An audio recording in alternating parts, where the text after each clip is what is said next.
നമ്മൾ 5ാം ക്ലാസ് പുതിയ SCERTയിലെ basic science important ആയിട്ടുള്ള കാര്യങ്ങൾ മാത്രം നോക്കുന്നുള്ളൂ.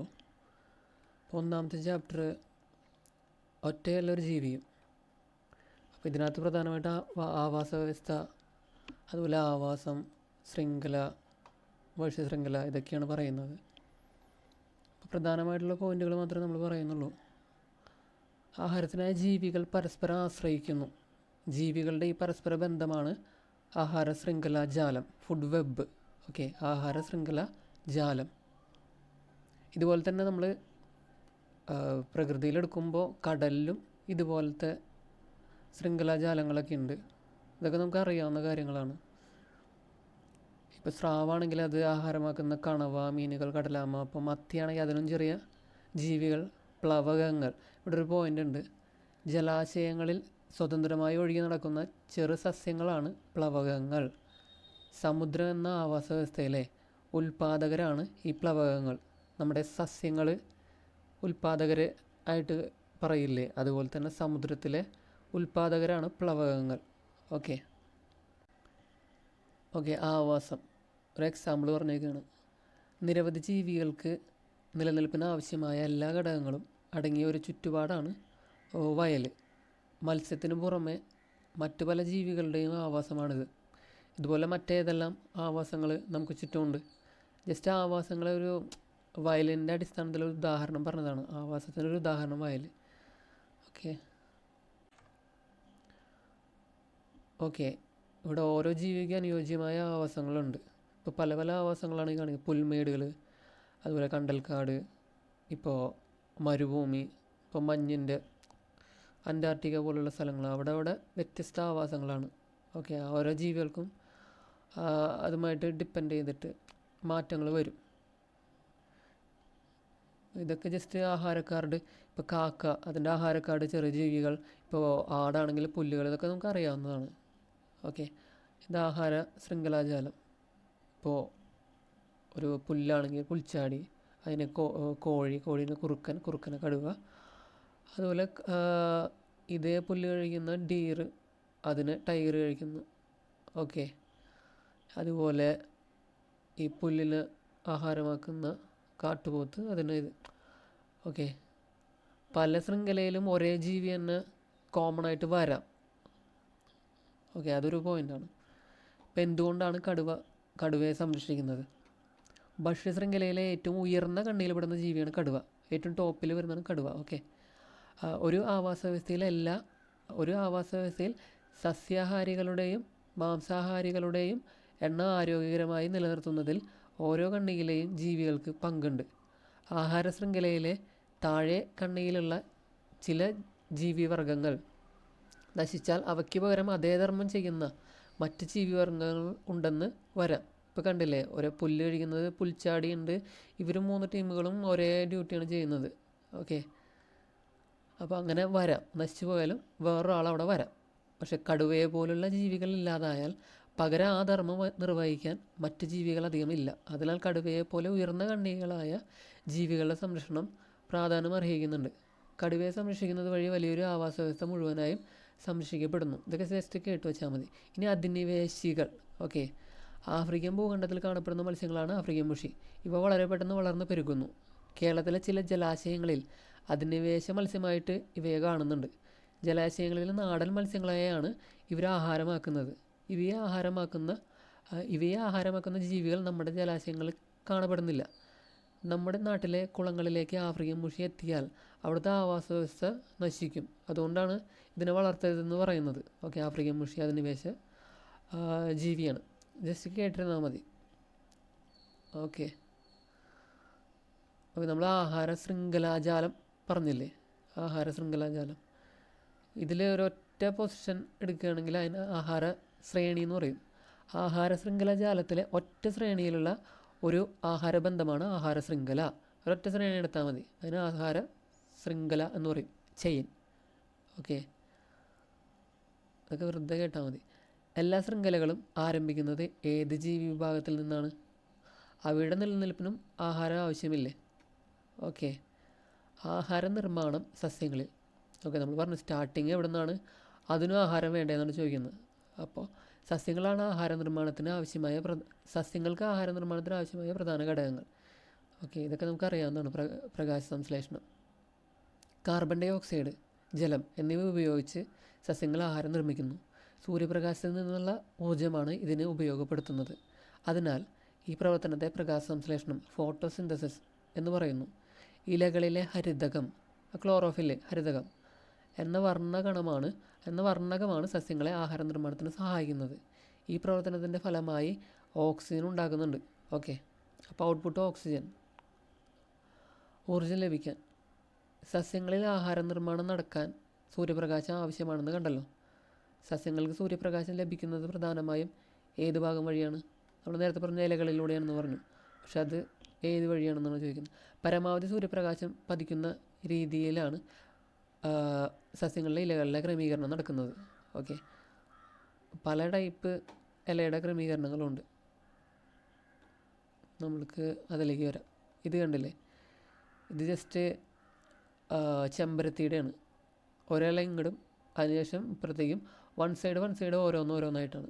ഓക്കെ, അതുപോലെ തുളസിയുടെ കേസ് കണ്ടില്ലേ, രണ്ട് സൈഡിലേക്കും ഒരേ സമയം വരുന്നുണ്ട്. ആ ഇലയുടെ ക്രമീകരണങ്ങളാണ്. ഇപ്പോൾ ഏഴിലം പാല ഒരേ തണ്ടിൽ നിന്ന് ചുറ്റിനും, അത് ഈ ഇലയുടെ ക്രമീകരണങ്ങളിൽ വരുന്ന മാറ്റങ്ങളാണ്. ഓക്കെ, ഇനി ഇലകളിലെ പച്ച നിറത്തിന് കാരണം ഹരിതകമാണെന്ന് അറിയാലോ. Okay, chlorophyll. ഓക്കെ, ഇനി ചില വർണ്ണകങ്ങളുണ്ട്, അത് നൽകുന്ന നിറങ്ങളും. ഇപ്പോൾ ചുവപ്പ് നിറം നൽകുന്ന വർണ്ണകമാണ് ആന്തോസയാനിൻ. ചുവപ്പ് അല്ലെങ്കിൽ പർപ്പിള് ആന്തോസയാനിൻ. പിന്നെ കരോട്ടിൻ, നമുക്കറിയാം കരോട്ടിൻ. മഞ്ഞ കലർന്ന ഓറഞ്ച് നിറം എന്നും പറയാറുണ്ട്. അപ്പോൾ കരോട്ടിൻ നൽകുന്നത് ഓറഞ്ച്, ആന്തോസയാനിൻ പർപ്പിൾ, ചുവപ്പ്. പിന്നെ സാന്തോഫില്ല്, അത് മഞ്ഞ. അതൊക്കെ എപ്പോഴും ചോദിക്കുന്നതാണ്. സാന്തോഫില്ല് നിറം മഞ്ഞ. ഓക്കെ, ഇനി വാതക വിനിമയം സസ്യങ്ങളിൽ. ഓക്കെ, അന്തരീക്ഷത്തിലുള്ള വാതകങ്ങളുടെ അളവാണ്. അന്തരീക്ഷത്തിൽ നൈട്രജൻ കൂടുതലാണ്, സെക്കൻഡ് ഓക്സിജൻ, പിന്നീട് ആർഗൺ, പിന്നെ കാർബൺ ഡൈ ഓക്സൈഡ്, പിന്നെ അങ്ങനെ ഇതൊക്കെ അറിയാവുന്നതാണ്. സസ്യങ്ങളിലും ശ്വസനം നടക്കുന്നുണ്ട്. എല്ലാ ജീവികളിലും ശ്വസനത്തിനായി ഓക്സിജനാണ് ഉപയോഗിക്കുന്നത്. അപ്പോൾ സസ്യങ്ങൾ ശ്വസിക്കുന്നതും ഓക്സിജൻ തന്നെയാണ്. ശ്വസന ഫലമായി കാർബൺ ഡൈ ഓക്സൈഡ് ഉണ്ടാകുന്നു. ജീവികൾ കാർബൺ ഡൈ ഓക്സൈഡ് പുറത്തുവിടുന്നു. ശ്വസന ഫലമായി സസ്യങ്ങളിൽ ഉണ്ടാകുന്ന കാർബൺ ഡൈ ഓക്സൈഡ് പകൽ സമയത്ത് പ്രകാശ സംശ്ലേഷണത്തിന് ഉപയോഗപ്പെടുത്തുന്നു. അന്തരീക്ഷത്തിൽ നിന്നുള്ള കാർബൺ ഡൈ ഓക്സൈഡും സസ്യങ്ങൾ പ്രകാശ സംശ്ലേഷണത്തിന് പ്രയോജനപ്പെടുത്തുന്നുണ്ട്. ഇലകളിലൂടെയാണ് വായു സസ്യത്തിനകത്തേക്ക് പ്രവേശിക്കുന്നത്. ഇതിനായി ഇലകളിൽ പ്രത്യേക ഭാഗം വല്ലതുമുണ്ടോ എന്ന് പരിശോധിക്കാനാണ് പറയുന്നത്. ആ സ്ഥലമാണ് സ്റ്റൊമാറ്റ, അല്ലെങ്കിൽ ആസ്യരന്ധ്രം എന്ന് പറയും. സ്റ്റൊമാറ്റ. അപ്പോൾ വാതക വിനിമയം നടക്കുന്ന സ്റ്റൊമാറ്റ വഴി അല്ലെങ്കിൽ ആസ്യരന്ധ്രം വഴിയാണ്. ഓക്കെ, അപ്പോൾ സസ്യങ്ങളും ശ്വസിക്കുന്നത് ഓക്സിജനാണ്. പകല് കാർബൺ ഡൈ ഓക്സൈഡ് പുറത്തുവിടും. ആ കാർബൺ ഡൈ ഓക്സൈഡിനെ യൂസ് ചെയ്തിട്ടാണ് പ്രകാശ സംശ്ലേഷണം നടക്കുന്നത്. ഓക്കെ, ഇലകളിലുള്ള ഈ സൂക്ഷ്മ സുഷിരങ്ങൾ സ്റ്റൊമാറ്റ എന്നറിയപ്പെടുന്നു. ഇതിലൂടെയാണ് അന്തരീക്ഷവായു സസ്യത്തിനകത്തേക്ക് പ്രവേശിക്കുന്നത്. പ്രകാശ സംശ്ലേഷണ ഫലമായി ഉണ്ടാകുന്ന ഓക്സിജൻ പുറത്തേക്ക് വിടുന്നതും ഇതുവഴിയാണ്. ഓക്കെ, ഇവിടെ ഒരു ചാർട്ട് കൊടുത്തിട്ടുണ്ട്. പകൽ സമയം. ഓക്കെ, ശ്വസനവും പ്രകാശ സംശ്ലേഷണവും. ഓക്കെ, ഓക്സിജൻ പുറത്തേക്ക് വിടുന്നു. പ്രകാശ സംശ്ലേഷണത്തിന് ഫലമായിട്ട് ഓക്സിജൻ പ്രൊഡ്യൂസ് ചെയ്യുന്നത് പുറത്തേക്ക്. അതുപോലെ കാർബൺ ഡൈ ഓക്സൈഡ് നമ്മൾ പറഞ്ഞില്ലേ പുറത്തേക്ക് വിടുന്നുണ്ട്. അതുപോലെ തന്നെ അതിനെ യൂസ് ചെയ്തിട്ട് പ്രകാശ സംശ്ലേഷണം നടന്നിട്ട് അവിടുന്ന് ഓക്സിജൻ വിടുന്നുണ്ട്. ഓക്കെ, ഇവിടെ രാത്രി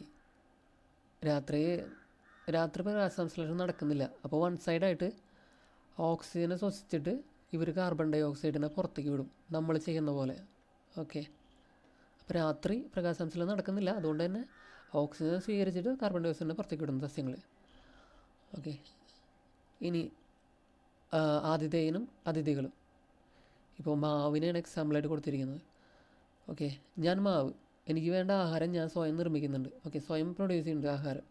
എന്നാൽ ഇതിൽ വളരുന്ന ചില ആൾക്കാരുണ്ട്. ഓക്കെ, അതിഥികൾ. ഞാൻ മരവാഴ, എനിക്ക് വേണ്ട ആഹാരം ഞാനും സ്വയം നിർമ്മിക്കുന്നുണ്ട്. പക്ഷേ എനിക്ക് ഇരിക്കാൻ സ്ഥലം വേണം. ഓക്കെ, അപ്പോൾ മരവാഴ എന്ന് പറയുന്നത് ഒരു ഓർക്കിഡ് വിഭാഗത്തിൽപ്പെടുന്ന സസ്യമാണ് മരവാഴ. ഓക്കെ, ഇയാൾ സ്വയമായിട്ട് ആഹാരം നിർമ്മിക്കുന്നുണ്ട്. ഓക്കെ, ഇതിനിരിക്കാൻ വേണ്ടി മാത്രമാണ് സ്ഥലം ചോദിച്ചിട്ടുള്ളത്. ഓക്കെ, അപ്പോൾ മരവാഴ ഇതിന് ദോഷമായിട്ടൊന്നും ചെയ്യുന്നില്ല, ജസ്റ്റ് ഇരിക്കാൻ സ്ഥലം കൊടുക്കുന്നു. ഇവൻ സ്വയം ഫുഡ് ഉണ്ടാക്കുന്നുണ്ട്. ഓക്കെ, അടുത്ത ആൾ ഇത്തിൽക്കണ്ണി. ഇത്തിൽക്കണ്ണി എന്ന് പറയുന്നത് ചില ആൾക്കാർ ഭയങ്കര ഇത്തിൽക്കണ്ണി എന്ന് പറയില്ലേ, അതായത് ഇതിന് ദോഷമായിട്ട് ഉണ്ടാക്കുന്ന ഒരാളാണ് ഇത്തിക്കണ്ണി. ഞാൻ സ്വയം ആഹാരം നിർമ്മിക്കുന്നുണ്ട്, പക്ഷേ ജലവും ലവണങ്ങളും ഈ സസ്യത്തിൽ നിന്നാണ് വലിച്ചെടുക്കുന്നത്. ഓക്കെ, ഈ മാവിൽ ഇത്തിക്കണ്ണി കയറിയിട്ട് ഈ മാവിൻ്റെ വെള്ളവും ലവണമൊക്കെ വലിച്ചെടുത്തിട്ട് ഇവൻ സ്വയം ഫുഡ് ഉണ്ടാക്കും. ഓക്കെ, ഇവൻ സ്വയം ഫുഡ് ഉണ്ടാക്കുന്നുണ്ട്. അതുകൊണ്ട് തന്നെ ഇവനെ നമുക്ക് അർദ്ധപരാതം എന്ന വിഭാഗത്തിൽപ്പെടുത്താം. ഓക്കെ, ഇവരൊക്കെ പരാതങ്ങളാണ്. ഓക്കെ, ഈ മരവാഴ പരാതമല്ല, അതിന് വേറൊരു പേരാണ് പറയുന്നത്, എപ്പിഫൈറ്റ് എന്ന് പറയും. സ്ഥലം വേണ്ട ആൾക്കാരാണ് മരവാഴ, അതിന് എപ്പിഫൈറ്റ് എന്നേ പറയുള്ളൂ. പക്ഷേ ഇത്തിൽക്കണ്ണി സ്വയം ആഹാരം നിർമ്മിക്കുന്നുണ്ട്, പക്ഷേ ഇവന് ദോഷമാണ്. ഇവൻ്റെ ജലവും ലവണവും വലിച്ചെടുത്തിട്ടാണ് ആഹാരം നിർമ്മിക്കുന്നത്. അതുകൊണ്ട് തന്നെ അർദ്ധപരാതത്തിലാണ് ഇത്തിൽക്കണ്ണി വിടുന്നത്. ഇനി മൂടില്ലാത്ത താളി, അത് തന്നെ മൂടില്ലാത്ത ആളാണ്, ഒട്ടും മൂടില്ലാത്ത ആളാണ്. ഞാൻ ആഹാരം നിർമ്മിക്കില്ല, എനിക്ക് വേണ്ട ആഹാരങ്ങൾ പോഷകഘടകങ്ങളൊക്കെ ഈ ചെടിയിൽ നിന്ന് വലിച്ചെടുക്കും. അതുകൊണ്ട് ഒരു മൂടില്ലാത്ത ആളായതുകൊണ്ട് ഇയാൾ പൂർണ്ണ പരാതമാണ്. ഓക്കെ, അപ്പം മാവിന് ദോഷമാണ് ഇവർ രണ്ടുപേരും, ഇത്തിൽക്കണ്ണി മൂടില്ലാത്ത ആളി. ഈ ഇത്തിൽക്കണ്ണി അർദ്ധപരാതവും മൂടില്ലാത്ത ആളി പൂർണ്ണപരാതമാണ്. ഈ ഇത്തിൽക്കണ്ണിയുടെ ഒപ്പം ഒരാളും കൂടി ഉണ്ട്, അർദ്ധപരാതം, നമ്മുടെ ചന്ദനം. ഈ ചന്ദനം സ്റ്റാർട്ടിങ് വളരുന്നത് ഇതുപോലെയാണ്, മറ്റുള്ള ചെടിയിൽ നിന്ന് ലവണവും ജലമൊക്കെ വലിച്ചെടുത്തിട്ടാണ് അത് വളരുന്നത് സ്റ്റാർട്ടിങ്. അപ്പോൾ അതുകൊണ്ട് അർദ്ധപരാതം എന്ന് ചന്ദനത്തിനെ വിളിക്കാം. ഇനി മൂടില്ലാത്ത ആളി മാത്രമല്ല പൂർണ്ണപരാതം, നമ്മുടെ ലോകത്തിലെ ഏറ്റവും വലിയ ഫ്ലവറില്ലേ, റഫ്ലേഷ്യ, അത് മൂടില്ലാത്ത ആളിയെ പോലെ പൂർണ്ണപരാതമാണ്. ഓക്കെ, അപ്പോൾ നമ്മളിതൊക്കെ കേട്ടു. ചെറിയ വേരുകൾ മരവാഴയെ നമ്മൾ നേരത്തെ പറഞ്ഞു, മരവാഴ മരത്തിൽ പറ്റിപ്പിടിച്ച് വളരാൻ സഹായിക്കുന്നുണ്ട്. കട്ടി കൂടിയ വേരുകൾ അന്തരീക്ഷത്തിൽ നിന്ന് ഈർപ്പം വലിച്ചെടുക്കാനും ഇതിനെ സഹായിക്കുന്നുണ്ട്. വാസസ്ഥലത്തിനായി മാത്രമാണ് ഈ ആതിഥേയ സസ്യത്തിനെ മരവാഴ ആശ്രയിക്കുന്നത്. ഇത്തരം സസ്യങ്ങളെ എപ്പിഫൈറ്റുകൾ എന്ന് പറയുന്നു. ഒരുതരം ഓർക്കിഡുകൾ എപ്പിഫൈറ്റുകൾക്ക് എക്സാമ്പിളാണ്. ഈ മരവാഴ ഓർക്കിഡ് ഇനത്തിൽ പെട്ടതാണ്. ജസ്റ്റ് സ്ഥലത്തിന് വേണ്ടി മാത്രമാണ് എപ്പിഫൈറ്റുകൾ നിൽക്കുന്നത്. ഓക്കെ, ഇനി അടുത്ത ആൾക്കാർ ആതിഥേയ സസ്യത്തിൽ നിന്ന് ജലവും ലവണവും വലിച്ചെടുത്ത് ഇത്തിൽക്കണ്ണി സ്വയം ആഹാരം നിർമ്മിക്കുന്നു. അതിനാൽ ഇത്തിൽക്കണ്ണി പോലെയുള്ള സസ്യങ്ങളെ അർദ്ധപരാതത്തിൽ ഉൾപ്പെടുത്താം. അടുത്തത്, ആതിഥേയ സസ്യത്തിൽ നിന്ന് പോഷകങ്ങൾ വലിച്ചെടുക്കാൻ കഴിയുന്ന വേരുകളാണ് ഇവയ്ക്കുള്ളത്. ആർക്ക്? ആതിഥേയ സസ്യത്തിൽ നിന്നും പോഷകങ്ങൾ വലിച്ചെടുക്കുന്ന മൂടില്ലാത്ത ആളി പോലുള്ള സസ്യങ്ങളെ പൂർണ്ണപരാതങ്ങൾ എന്ന് പറയുന്നു. ഓക്കെ, ഇവർ സ്വയം നിർമ്മിക്കില്ല ആഹാരം, ഇവർ ആഹാരം വലിച്ചെടുക്കുള്ളൂ, പോഷകങ്ങൾ വലിച്ചെടുക്കുള്ളൂ. ഓക്കെ, പ്രകൃതിയിലെ എല്ലാ ജീവികളും പരസ്പരം ആശ്രയിച്ചാണ് ജീവിക്കുന്നത്. ഓക്കെ, ഈ ഒരു ചാപ്റ്റർ ആകെ ഇത്രേ ഉള്ളൂ. ഇനി സെക്കൻഡ് ചാപ്റ്ററിലേക്ക് വരാം. ഓക്കെ, ഈ ചാപ്റ്റർ വ്യാധികൾ പടരാതിരിക്കാൻ രോഗങ്ങളെക്കുറിച്ചാണ് പറയുന്നത്. പകരുന്ന രോഗങ്ങൾ, പകരാത്ത രോഗങ്ങൾ എന്ന് പറഞ്ഞിട്ട് കൊടുത്തിട്ടുണ്ട്. ഡെങ്കിപ്പനി, മഞ്ഞപ്പിത്തം പകരുന്നത് ഇതൊക്കെ നമുക്കറിയാം. പകരാത്തത് ക്യാൻസർ, പ്രമേഹം.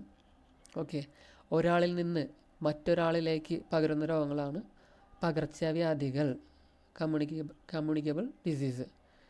ഓക്കെ, ഇനി മഹാമാരികൾ അല്ലെങ്കിൽ പാൻഡമിക് എന്ന് പറയുന്നത് എന്താണ്?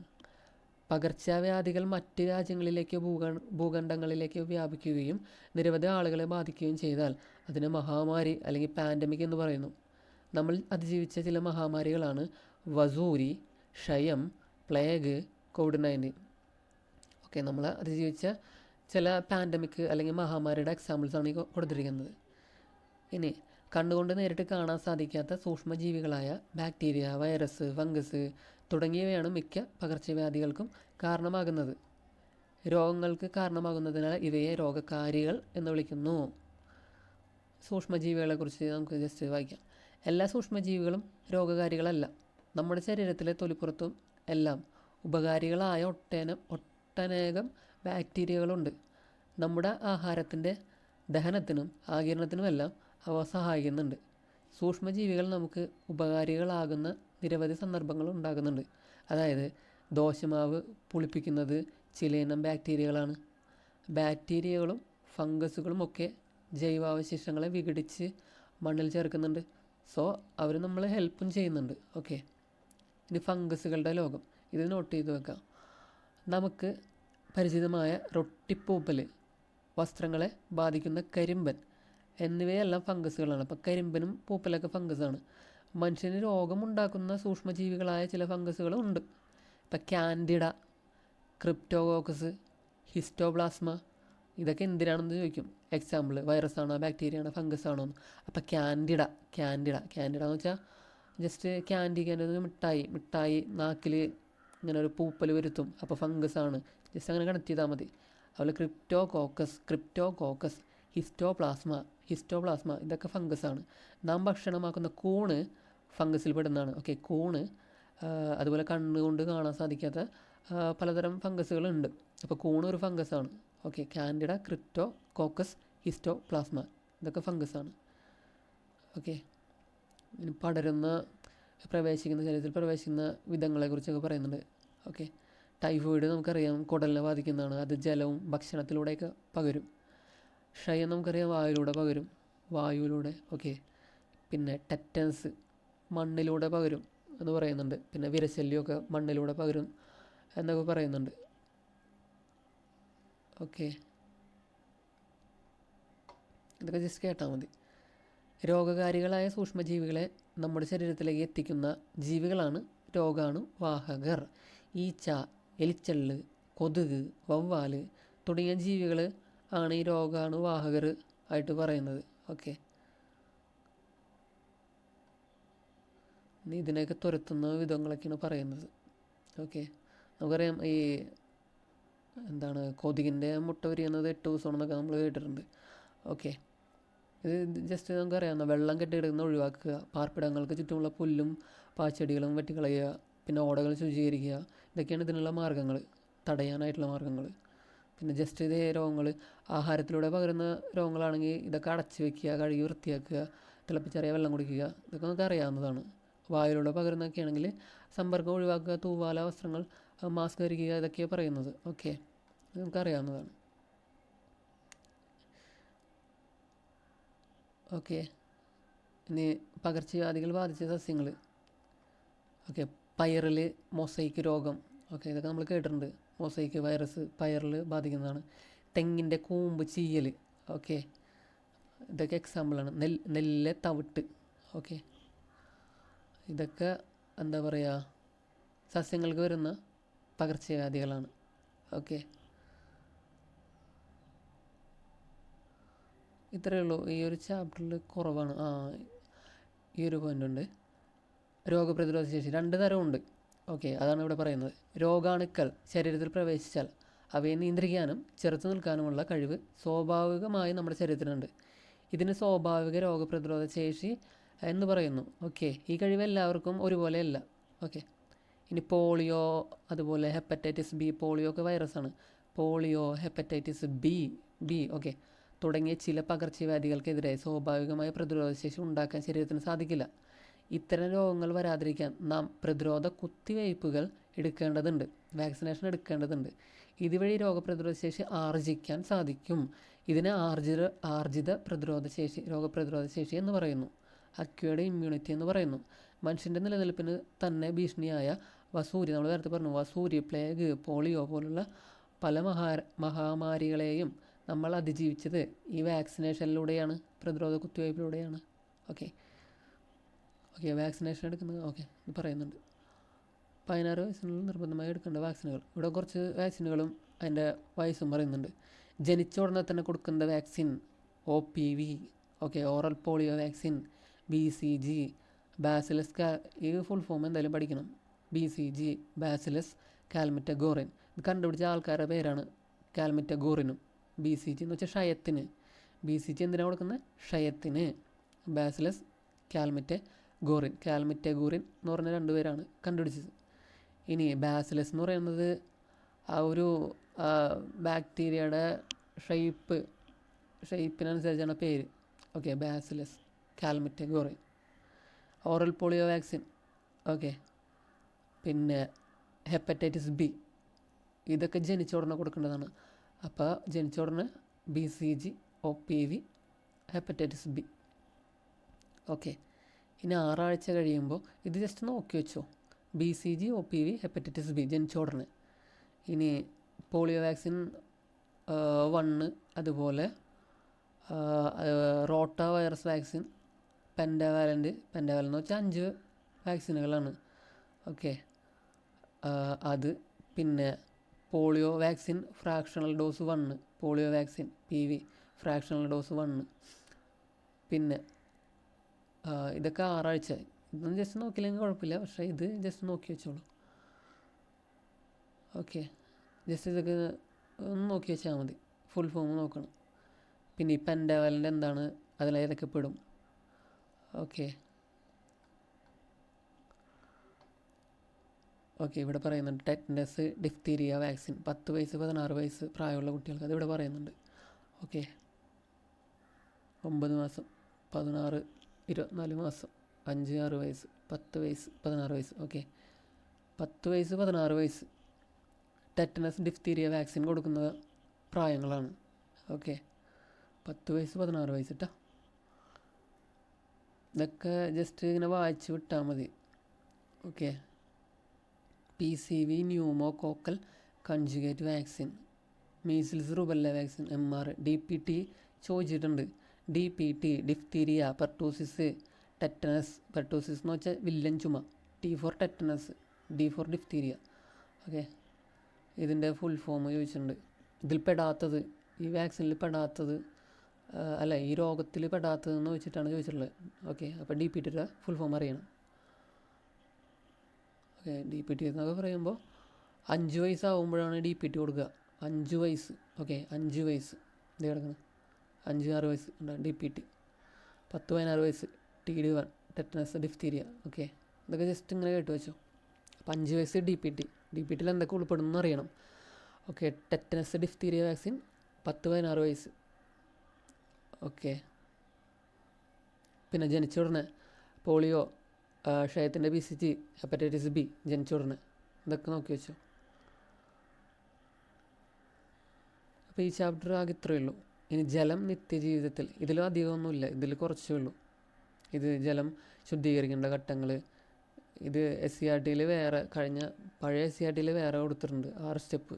ഇതിൽ ജസ്റ്റ് പറയുന്നുള്ളൂ. വലിയ മാലിന്യങ്ങൾ അരിച്ചു മാറ്റുന്നു, 2ാമത് മാലിന്യങ്ങൾ അടിയിക്കാൻ അനുവദിക്കുന്നു, 3ാമത് പല തട്ടുകളിൽ അരിപ്പ വയ്ക്കുന്നു, പിന്നെ 4ാമത് രോഗാണുക്കളെ നശിപ്പിക്കുന്നു, 5ാമത് ടാങ്കിൽ സംഭരിക്കുന്നു, പിന്നീട് വീടുകളിലേക്ക് കൊടുക്കുന്നു. ഇങ്ങനത്തെ സ്റ്റെപ്പല്ല, 6 വേറെ പറയുന്നുണ്ട്. ഓക്കെ, ഇതൊക്കെ ജസ്റ്റ് ഇങ്ങനെ 2.5 തൊട്ട് 3.5 ലിറ്റർ വരെ ഒരു ദിവസം കുടിക്കണം. ഇതൊന്നും നോക്കിയില്ലെങ്കിൽ കുഴപ്പമില്ല.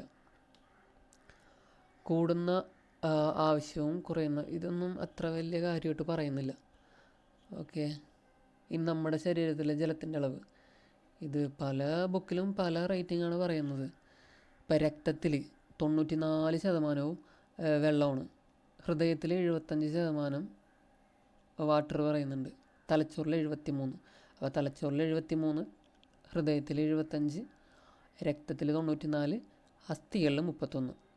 ഓക്കെ, മുൻപത്തെ SCERTകളിൽ അസ്ഥികളിൽ 25, തലച്ചോറിൽ 80 എന്നൊക്കെയാണ് പറഞ്ഞിട്ടുള്ളത്. ഇതൊക്കെ ജസ്റ്റ് ഇങ്ങനെ വായിച്ചു വെച്ചാൽ മതി. ഓക്കെ, അപ്പോൾ രക്തത്തിൽ 94 ഉണ്ട്, ഹൃദയത്തിൽ 75, തലച്ചോറിൽ 73, അസ്ഥികളിൽ 31. ഓക്കെ, മനുഷ്യ ശരീരത്തിലൊരു പ്രധാന ഘടകമാണ് ജലം. എല്ലാ ശാരീരിക പ്രവർത്തനങ്ങൾക്കും ജലം ആവശ്യമാണ്.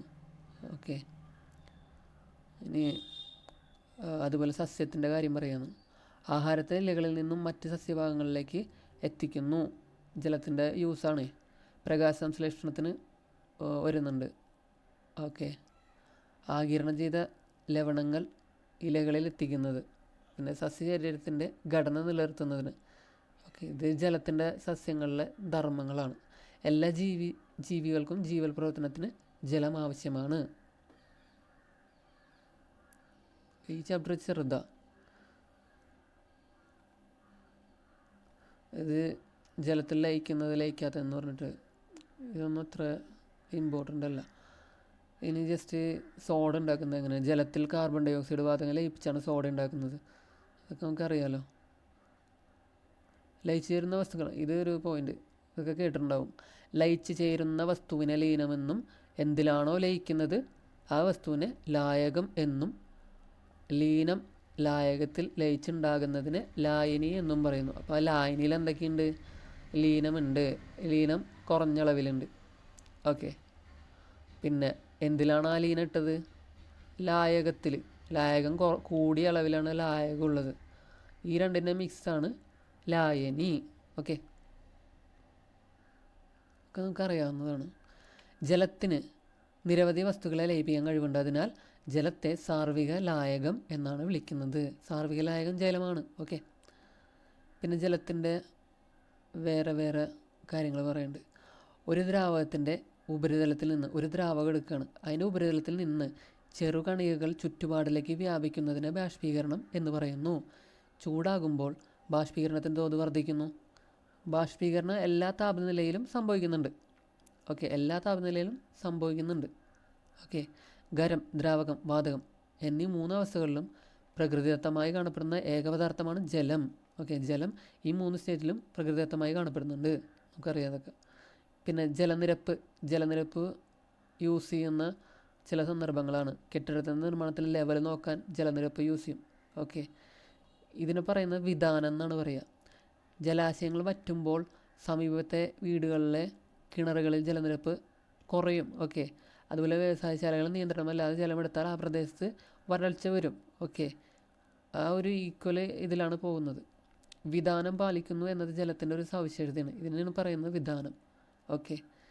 ഇനി ഭൂമി എടുത്താൽ ഭൂമി ജലസ്രോതസ്സാണെന്ന് അറിയാമല്ലോ. ജലസമൃദ്ധമായ ഒരു ഗ്രഹമാണ്, നീലഗ്രഹമാണ് ഭൂമി. ഓക്കെ, കരയേക്കാളും കൂടുതൽ കടലാണെന്നൊക്കെ അറിയാമല്ലോ. ഇതൊക്കെ ജസ്റ്റ് കേട്ടാൽ മതി. ജലത്തുള്ളിക്ക് പറയാനുള്ളത്: ജീവജാലങ്ങൾക്ക് ഞങ്ങളില്ലാതെ ജീവിക്കാനാവില്ല. ജലാശയങ്ങൾ ചൂട് പിടിക്കുമ്പോൾ ഞങ്ങൾ അന്തരീക്ഷത്തിലേക്ക് ഉയരുന്നു. ഇത് മഴയുണ്ടാകുന്നതിനെ കുറിച്ചാണ്. പിന്നീട് തണുത്ത് മേഘങ്ങളായി മാറുന്നു. അവിടെ വെച്ച് ചെറുകണികളായ ഞങ്ങൾ ഒന്നിച്ചു ചേർന്ന് മഴത്തുള്ളികളായി ഭൂമിയിലേക്ക് പതിക്കുന്നു. അങ്ങനെയാണ് ജലസ്രോതസ്സുകൾ ഉണ്ടാകുന്നത്. ഓക്കെ, അങ്ങനെ തിരിച്ച് അതിലേക്ക് തന്നെ ഭാഗമായിട്ട് മാറും. ഓക്കെ, ഇത് മനുഷ്യരുടെ മലിനമാക്കുന്ന കാര്യങ്ങളെക്കുറിച്ച് പറയുന്നതാണ്. ഇനി മഴവെള്ളം എങ്ങനെ നമുക്ക് സ്റ്റോർ ചെയ്യാം? മഴവെള്ള സംഭരണി, തടയണ നിർമ്മിച്ച് കെട്ടി നിർത്താം.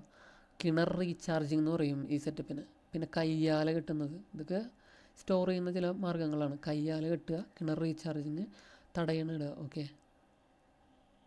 അപ്പോൾ ഈ ചാപ്റ്റർ ആകെ ഇത്രയേ ഉള്ളൂ. ഇനി അടുത്ത ചാപ്റ്റർ ജീവനുള്ള വിത്തുകൾ. ഇവിടെ സ്റ്റോറി പറയുന്നുണ്ട് ഒരു രാജാവിൻ്റെ. ഓക്കെ, അതായത് കുറച്ച് കുട്ടികൾക്ക് വിത്ത് കൊടുത്തു, മുളപ്പിച്ചുകൊണ്ട് വരാൻ പറഞ്ഞു. അപ്പോൾ ഇതിൽ പറയുന്ന മെയിൻ ക്യാരക്ടറിൻ്റെ വിത്ത് മാത്രം മുളച്ചില്ല. അവനെ എല്ലാവരും കളിയാക്കുന്നുണ്ട്. അപ്പോൾ രാജാവ് അവനെ പ്രൈസ് കൊടുക്കുക. കാരണം രാജാവ് പറയും, ഇവനാണ് വിജയി, ജീവനുള്ള വിത്തുകളെ മുളയ്ക്കുകയുള്ളൂ, ഞാൻ നിങ്ങൾക്ക് തന്നത് ജീവനില്ലാത്ത വിത്തുകളാണ്. ഓക്കെ, അങ്ങനെ ഒരു കാര്യം പറയുന്നുണ്ട്. അത് ജസ്റ്റ് പല ടെസ്റ്റുകൾ നടത്തുന്നുണ്ട്. എന്തൊക്കെയാണ് ഈ വിത്ത് മുളയ്ക്കാൻ വേണ്ടത്? നമ്മൾ സാധാരണ രീതിയിൽ പറയില്ലേ, വെള്ളം വേണം, മണ്ണ് വേണം, അങ്ങനെ വായു വേണം, പ്രകാശം വേണം. ആ സംഭവങ്ങളെ കളഞ്ഞിട്ട് അതിനെ പരീക്ഷിക്കുന്നതാണ്. ഓക്കെ, വെള്ളമില്ലാതെ വരുമോ? അങ്ങനെ വിത്ത് മുളയ്ക്കാൻ മണ്ണ് ആവശ്യമാണോ? അപ്പോൾ മണ്ണില്ലാണ്ട് ടെസ്റ്റ് ചെയ്യുക. അങ്ങനെ ടെസ്റ്റ് ചെയ്തിട്ട് എന്തൊക്കെയാണ് ആവശ്യം, വിത്ത് മുളയ്ക്കാൻ എന്താ ആവശ്യം എന്നാണ് കണ്ടുപിടിക്കേണ്ടത്. ഓക്കെ, വിത്ത് മുളയ്ക്കാൻ ജലം ആവശ്യമാണ്. എന്നാൽ മണ്ണ്, സൂര്യപ്രകാശം എന്നിവ ആവശ്യമില്ല. അപ്പം ജലം ആവശ്യമാണ്. ജലത്തിന് പുറമെ വായു ആവശ്യമാണ്. അനുയോജ്യമായ താപനില. അപ്പോൾ ഈ 3 ഘടകങ്ങളാണ് വിത്ത് മുളയ്ക്കാൻ ആവശ്യമുള്ളത്. അപ്പോൾ ജലം, താപനില, വായു. ഓക്കെ, വ്യത്യസ്ത വിത്തുകൾ മുളയ്ക്കാനെടുക്കുന്ന സമയവും അനുയോജ്യമായ താപനിലയും വ്യത്യസ്തമാണ്. വിത്ത് മുളയ്ക്കാൻ 3 കാര്യങ്ങൾ: താപനില, ജലം, വായു. ഈ 3 കാര്യങ്ങളും മതി. ഇനി പറയുന്നുണ്ട് എങ്ങനെയാണ് വരുന്നതെന്ന്. ഇത് വിത്തിൻ്റെ ആദ്യം പൊട്ടി പുറത്തേക്ക് വരുന്നത് ബീജമൂലം. ഈ ബീജമൂലമാണ് വേരായിട്ട് വരുന്നത്. പിന്നെ ബീജപത്രം പറയുന്നുണ്ട്. ഓക്കെ, ബീജപത്രത്തിന് ശേഷം ബീജശീർഷം. ഈ ബീജശീർഷമാണ് വളർന്ന് തണ്ടായിട്ടൊക്കെ വളർന്ന് മുകളിലേക്ക് പോരുന്നത്. ഈ ബീജപത്രത്തിൽ നിന്ന് ഫുഡ് ആണ് താൽക്കാലികമായിട്ട് പ്രകാശ സംശ്ലേഷണം നടത്തുന്നവരെ ഇവർ ആഹാരമാക്കുന്നത്, ബീജപത്രം. ഓക്കെ, അപ്പോൾ ബീജശീർഷം വളർന്നിട്ട് തണ്ടാകും. ബീജമൂലം ആദ്യം വന്നിട്ട് വേരായിട്ട് താഴത്തേക്ക് പോകും. അത് ജസ്റ്റ് ഇങ്ങനെ അറിഞ്ഞു വെച്ചാൽ മതി. ഓക്കെ, ഇനി മണ്ണില്ലാതെ സസ്യം എങ്ങനെ വളർത്തുന്നത്? ഹൈഡ്രോപോണിക്സ് എന്ന് വെച്ചാൽ വെള്ളത്തിൽ വളർത്തുന്ന രീതിയാണ്. മണ്ണില്ലാതെയും സസ്യങ്ങൾ വളർത്തുന്ന നൂതന രീതിയാണ് ഹൈഡ്രോപോണിക്സ്. ഹൈഡ്രോ വെള്ളം. ഈ കൃഷി രീതിയിൽ മണ്ണിന് പകരം പോഷക ലായനിയിൽ സസ്യങ്ങൾ വളർത്തുന്നു. ഓക്കെ, എന്നാൽ അപ്പോൾ മണ്ണില്ലാതെ ഹൈഡ്രോപോണിക്സ് പറഞ്ഞു. ഓക്കെ, മണ്ണും വെള്ളവും ഇല്ലാതെയാണെങ്കിലോ അതിനെ എയറോപോണിക്സ് എന്ന് പറയും. വായുവിൽ നമ്മൾ കണികകൾ സ്പ്രേ ചെയ്തിട്ട് അങ്ങനെ വളർത്തുന്ന രീതിയാണ് എയറോപോണിക്സ്. അപ്പോൾ മണ്ണില്ലാതെ എന്ന് ചോദിച്ചാൽ ആദ്യം പറയേണ്ടത് ഹൈഡ്രോപോണിക്സ് ആണ്. ഓക്കെ, ചെടികൾ ആഹാരം നിർമ്മിക്കുന്നത് ഇലകളിലാണല്ലോ. വിത്ത് മുളച്ച് ഇലയുണ്ടാകുന്നത് വരെ ചെടിയുടെ ആഹാരം ലഭിക്കുന്നത് ബീജപത്രത്തിൽ നിന്നാണ്. നമ്മൾ നേരത്തെ പറഞ്ഞു, ബീജപത്രത്തിൽ നിന്നാണ് ഇവർ ഫുഡ് കഴിക്കുന്നത്, അത് ആഹാരം കഴിക്കുന്നത്. ഓക്കെ, പയർ വിത്തിന് എത്ര ബീജപത്രമുണ്ട്? ഓക്കെ, എത്ര ബീജപത്രം ഉണ്ടെന്നാണ് ചോദിക്കുന്നത്. ആകെ ഒരു ബീജപത്രമുള്ളൂ. ഓക്കെ, പയർ വിത്തിന്. ഓക്കെ, എന്നാൽ ഇവിടെ കണ്ട ചോളത്തിന് അല്ല, ഇവിടെ രണ്ടുണ്ടല്ലേ. ഓക്കെ, പയർ വിത്തിന് 2 എണ്ണം ഉണ്ട്. നമ്മൾ കണ്ടിട്ടില്ലേ ഇപ്പോൾ വീട്ടിലൊക്കെ വീണ് മുളയ്ക്കണം പയറിൻ്റെ ഇതിലൊക്കെ ചെറിയ ഇങ്ങനെ 2 ടൈപ്പ് ബീജപത്രം. ഓക്കെ, എന്നാൽ ഇവിടെ കണ്ട ചോളത്തിന് ആകെ ഒരൊറ്റ ബീജപത്രമേ ഉള്ളൂ. ഓക്കെ, അതുപോലെ തന്നെ ചോളത്തിന് വേറൊരു പ്രത്യേകത ബീജാനം ഉണ്ട്. അത് ജസ്റ്റ് വായിക്കാം. ചോളത്തിലെ ബീജപത്രം നോക്കൂ. പയർ വിത്തിലേതുപോലെ 2 ബീജപത്രങ്ങൾ ചോളത്തിന് കാണുന്നുണ്ടോ? ചോളത്തിൽ ഒരു ബീജപത്രം മാത്രമാണുള്ളത്, ഒരെണ്ണം മാത്രമാണുള്ളത്. ഇവിടെ പയറിൽ 2 എണ്ണം ഉണ്ട്. ബീജപത്രത്തോട് ചേർന്ന് കാണുന്ന ഭാഗമാണ് ബീജാനം. ഇവിടെ ബീജാനം ഉണ്ട് ചോളത്തിൽ.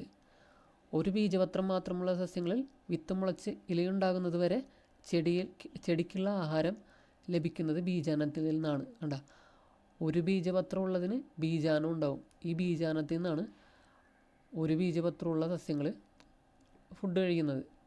ഓക്കെ, അപ്പോൾ ഒരു ബീജപത്രമുള്ള ചോളങ്ങളെ പോലുള്ള സസ്യങ്ങൾ ബീജാനത്തിൽ നിന്നാണ് കഴിക്കുന്നത്. ബീജാനം മാറിപ്പോരുത്.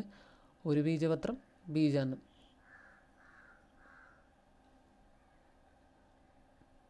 ഓക്കെ, വിത്ത് മുളയ്ക്കൽ. വിത്ത് കുതിർത്ത് പുറന്തോട് പൊട്ടുന്നു. സ്റ്റെപ്പുകളാണ് പറയുന്നത്. വിത്ത് കുതിർന്ന് പുറന്തോട് പൊട്ടുന്നു. ആദ്യം ബീജമൂലം, നമ്മൾ നേരത്തെ പറഞ്ഞു, ബീജമൂലവും പിന്നീട് ബീജശീർഷവും പുറത്തു വരുന്നു. ബീജമൂലം ചെടിയുടെ വേരായിട്ടും ബീജശീർഷം തണ്ടായിട്ടും ഇലയായി മാറുന്നു. പൂർണ്ണതോതിൽ പ്രകാശ സംശ്ലേഷണം നടക്കുന്നത് വരെ ബീജപത്രത്തിലോ ബീജാന്നത്തിലോ കരുതി വെച്ച ആഹാരമാണ് സസ്യങ്ങൾ കഴിക്കുന്നത്. നേരത്തെ പറഞ്ഞു ബീജാന്നം അല്ലെങ്കിൽ ബീജപത്രത്തിൽ നിന്ന് കഴിക്കും. ഏകബീജപത്ര സസ്യങ്ങളാണെങ്കിൽ ബീജാന്നത്തിൽ നിന്ന് കഴിക്കും. ഇനി കുറച്ച് സസ്യങ്ങളെക്കുറിച്ച് പറയുന്നുണ്ട്. നിശാഗന്ധി, ചെമ്പരത്തി, കൃഷ്ണകിരീടം, ഇലമുളച്ചി. വിത്തിൽ നിന്നല്ലാതെ പല പല ഭാഗത്തു നിന്ന് വളരുന്ന ഇതാണ്. ഇലമുളച്ചി ഇലകളുടെ ഈ സൈഡിൽ നിന്ന് വേറെ വളരും. അതൊക്കെ ജസ്റ്റ് എക്സാമ്പിൾ പറയുന്നതെന്നുള്ളൂ. ഇനി വിത്തുകൾ അതങ്ങനെ വിതരണം ചെയ്യുന്ന രീതികളെ കുറിച്ചൊക്കെയാണ് പറയുന്നത്. ഓക്കെ, മാതൃസസ്യത്തിൽ നിന്നും പല സ്ഥലങ്ങളിലേക്ക് വിത്തുകൾ എത്തപ്പെടുന്നത് ആണ് വിത്ത് വിതരണം എന്ന് പറയുന്നത്. ഓക്കെ, വിത്ത് വിതരണം എന്തിന്?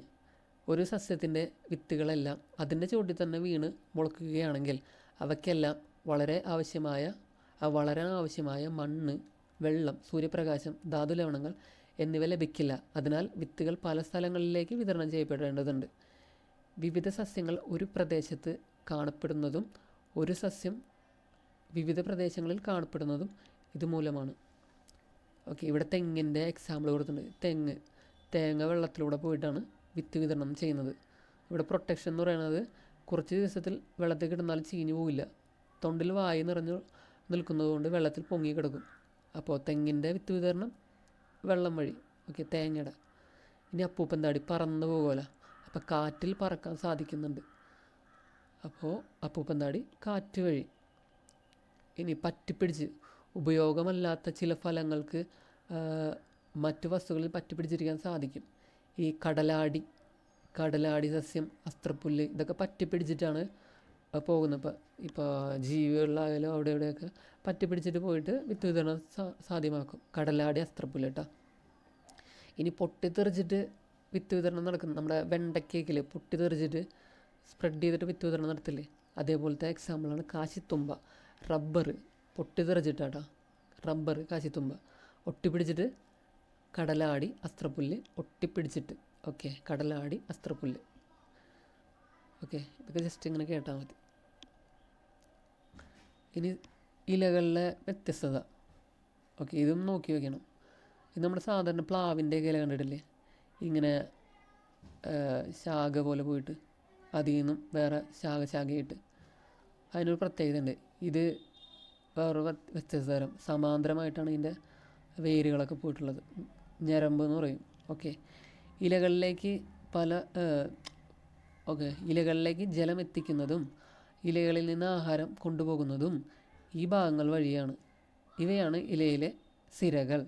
2 ഇലകളിലെയും സിരകൾ വിന്യസിച്ചിരിക്കുന്ന കണ്ടില്ലേ, വ്യത്യസ്ത തരത്തിലാണ് ഈ സിരകൾ പോയിട്ടുള്ളത്. ആദ്യത്തെ ചിത്രത്തിൽ ഇലയുടെ മധ്യഭാഗത്ത് ഇലഞ്ഞെട്ടിൽ നിന്നും അഗ്രഭാഗം വരെ നീണ്ടുപോകുന്ന പ്രധാന സിരകൾ നോക്കൂ. അതിൽ നിന്ന് പുറപ്പെടുന്ന അനേകം ചെറിയ ശാഖകൾ പരസ്പരം ബന്ധപ്പെട്ട് വലക്കണ്ണികൾ പോലെ കിടക്കുന്നത് കണ്ടില്ലേ. ഇതാണ് ജാലിക സിരാവിന്യാസം. ഇത് ജാലിക, ഓക്കെ, നെറ്റ് പോലെ ജാലിക സിരാവിന്യാസമാണ് ആദ്യത്തേൽ. ഈ രണ്ടാമത്തേൽ കണ്ടില്ലേ, സിരകൾ പരസ്പരം കൂട്ടിമുട്ടാതെ സമാന്തരമായിട്ടാണ് പോകുന്നത്. ഓക്കെ, അതുകൊണ്ട് സമാന്തര സിരാവിന്യാസം. ഇത് സമാന്തര സിരാവിന്യാസം, ഇത് ജാലിക വിന്യാസം. ഇതിന് പ്രത്യേകതയുണ്ട്. ഓക്കെ, പ്ലാവിൻ്റെ ഇത് ജാലികയാണ്. മുള സമാന്തരം. ഓക്കെ, ഇനി 2 ടൈപ്പ് വേരുകളാണുള്ളത്. തായ് വേര് പടലവും അതുപോലെ നാരുവേര് പടലങ്ങളും. ഓക്കെ, കാണ്ഡത്തിൻ്റെ ചുവട്ടിൽ നിന്ന് താഴേക്ക് വളരുന്ന ഒരു തായ് വേരും അതിൽ നിന്ന് വളരുന്ന ശാഖവേരുകളും ചേർന്ന് കാണപ്പെടുന്ന വേരുപടലങ്ങളാണ് തായ് വേരുപടലം. മാവ്, വലിയ വലിയ വൃക്ഷങ്ങൾ, മാവ്, പ്ലാവ് തുടങ്ങിയ തായ് വേരുപടലം കാണപ്പെടുന്ന വൃക്ഷങ്ങളാണ്.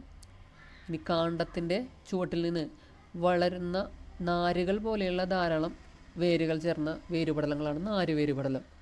ഓക്കെ, പുൽവർഗത്തിൽപ്പെട്ട സസ്യങ്ങളിൽ നാരുവേര് പടലങ്ങളാണുള്ളത്. ഓക്കെ, നാരുവേര് പടലം ജസ്റ്റ് കേട്ടിരുന്നാൽ മതി. ഇനി ഇതിനും പ്രത്യേകതയുണ്ട്. നമ്മൾ നേരത്തെ പറഞ്ഞിട്ടുണ്ടായി, സാധാരണയായി ബീജമൂലം വളർന്നിട്ടാണ് വേരുകളായിട്ട് മാറുന്നത്. നമ്മൾ നേരത്തെ പഠിച്ചു. ഓക്കെ, തണ്ടിൽ നിന്നും ശിഖരങ്ങളിൽ നിന്നും ചില വേരുകൾ ഉണ്ടാകുന്നുണ്ട്. ഓക്കെ, തണ്ടിൽ നിന്നും ശിഖരങ്ങളിൽ നിന്നും ചില വേരുകൾ ഉണ്ടാകുന്നുണ്ട്. ഓക്കെ, ഇതിനെ താങ്ങ് വേര്, പൊയ്ക്കാൽ വേര്, പറ്റുവേര് എന്നൊക്കെയാണ് ഇവ അറിയപ്പെടുന്നത്. ഓക്കെ, അപ്പോൾ പലതരം വേരുകളുണ്ട്. തണ്ടിൽ നിന്നും അതുപോലെ തന്നെ ശാഖകളിൽ നിന്നും വളരുന്ന താഴത്തേക്ക് വളരുന്ന താങ്ങ് വേര്, അതുപോലെ പൊയ്ക്കാൽ വേര്, പറ്റുവേര്, ഇങ്ങനെ പല ടൈപ്പ് വേരുകളുണ്ട്. കണ്ടൽ ചെടികളിൽ കാണുന്ന പ്രത്യേകതരം വേരുകളാണ് ശ്വസന വേരുകൾ. ഈ വേരിൻ്റെ അഗ്രഭാഗം മണ്ണിൽ നിന്ന് അന്തരീക്ഷത്തിലേക്ക് ഉയർന്നു നിൽക്കും. വാതക വിനിമയത്തിന് സഹായിക്കുന്നത് കൊണ്ടാണ് ഇവയെ ശ്വസന വേരെന്ന് പറയപ്പെടുന്നത്. അപ്പോൾ ശ്വസന വേര് എവിടെയാണ്? കണ്ടൽക്കാടുകളിൽ ശ്വസന വേര്. ഓക്കെ, പൊയ്ക്കാൽ വേര്, ഇതിൻ്റെ പേരാണ് ആറ്റുകൈത. പൊയ്ക്കാൽ വേരിന് എക്സാമ്പിൾ. ഓക്കെ, ശ്വസന വേര് എന്താണ്? കണ്ടൽക്കാട്. ഇനി താങ്ങ് വേര്, ആലിൻ്റെയൊക്കെ കണ്ടിട്ടില്ലേ, ശിഖരങ്ങളിൽ നിന്ന് താഴത്തേക്ക് താങ്ങ് വേര്. ഓക്കെ, അപ്പോൾ ആലിൻ്റെയൊക്കെ താങ്ങ് വേരാണ് ശിഖരങ്ങളിൽ നിന്ന് താഴത്തേക്ക്. പൊയ്ക്കാൽ വേരെന്ന് പറയുമ്പോൾ ഈ തണ്ടില്ലേ, തണ്ടുകളിൽ നിന്ന് താഴത്തേക്ക് ജസ്റ്റ് ഇങ്ങനെ ഡ്യൂപ്ലിക്കേറ്റ് പോലെ പൊയ്ക്കാൽ വേര്. ഓക്കെ, അത് ആറ്റുകൈത. ശ്വസന വേര് കണ്ടൽക്കാട്. ഇതൊക്കെ ജസ്റ്റ് നോക്കി വെച്ചു. ഇനി ഏകബീജപത്ര സസ്യങ്ങളും ദ്വിബീജപത്ര സസ്യങ്ങളും. ഓക്കെ, ഏകബീജപത്ര സസ്യങ്ങളും ദ്വിബീജപത്ര സസ്യങ്ങളും. അപ്പം നമ്മൾ നേരത്തെ 2 പോയിന്റുകൾ പഠിച്ചിട്ടുണ്ടായിരുന്നു. ഇലകളുടെ ഷേപ്പുകളെ കുറിച്ച് പഠിച്ചിട്ടുണ്ടായില്ലേ? ഓക്കെ, അത് പഠിച്ചിരുന്നു. പിന്നെ തായ് വേര് പടലം, നാരുവേര് പടലം പഠിച്ചിരുന്നു. ഓക്കെ, ഇനി ഏകബീജപത്ര സസ്യങ്ങളും ദ്വിബീജപത്ര സസ്യങ്ങളും. ഒരു ബീജം മാത്രമേ ഉള്ളൂ, അത്ര സസ്യങ്ങളെ ഏകബീജപത്ര സസ്യങ്ങളെന്ന് പറയുന്നു. അങ്ങനെയെങ്കിൽ 2 ബീജപത്ര സസ്യങ്ങളെ അങ്ങനെയും പറയും. ഓക്കെ, ഇനി നമ്മൾ നാരുവേര് പടലം, പുൽവർഗത്തിൽ സസ്യങ്ങൾ പറഞ്ഞില്ലേ, നാരുവേര് പടലം. ഓക്കെ, നാരുവേര് പടലം ശിഖരങ്ങളില്ലാത്ത ഒരൊറ്റത്തണ്ട്. ഓക്കെ, ശിഖരങ്ങളൊന്നും ഇല്ലാത്ത ഒരൊറ്റത്തണ്ട്. പിന്നെ അതിൻ്റെ ഇല എങ്ങനെയായിരിക്കും? സമാന്തര വിന്യാസം, സിരാവിന്യാസമുള്ള ഇലകളായിരിക്കും. ഇതൊക്കെയാണ് ഏകബീജപത്ര സസ്യത്തിൻ്റെ സവിശേഷത. ഈ തെങ്ങിൻ്റെയൊക്കെ കണ്ടിട്ടില്ലേ, ഒരൊറ്റ സ്റ്റമ്പ് പോലെ പോയിട്ട് ആണല്ലോ. ഓക്കെ, അപ്പോൾ നാരുവേര് പടലം, ശിഖരങ്ങളില്ലാത്ത തണ്ട്, സമാന്തര സിരാവിന്യാസം, ഇതൊക്കെയാണ് ഏകബീജപത്ര സസ്യത്തിൻ്റെ എക്സാമ്പിൾ. ഇനി തായ് വേര് പടലം, ശിഖരങ്ങളോട് കൂടിയ തണ്ട്, ജാലിക സ്ഥിര വിന്യാസം. ഇതാണ് ദ്വിബീജപത്ര സസ്യങ്ങളുടെ എക്സാമ്പിൾ. നമ്മൾ നേരത്തെ പറഞ്ഞു എന്താണ്, പ്ലാവ്, മാവൊക്കെ ദ്വിബീജപത്ര സസ്യങ്ങളാണ്. അത് തായ്വേര് പടലമാണ്. ഓക്കെ. ഇനി ഇത് രണ്ടും അല്ലാതെ വ്യത്യാസമുള്ള ആൾക്കാരുണ്ട്. വേരും ഇലയും തമ്മിൽ ഇത്തരത്തിലുള്ള ബന്ധം കാണിക്കാത്ത ചില സസ്യങ്ങളുണ്ട്. അതിന് എക്സാമ്പിളാണ് ചേമ്പ് ചേന. ഓക്കെ, ചേമ്പ് ചേന. ഓക്കെ.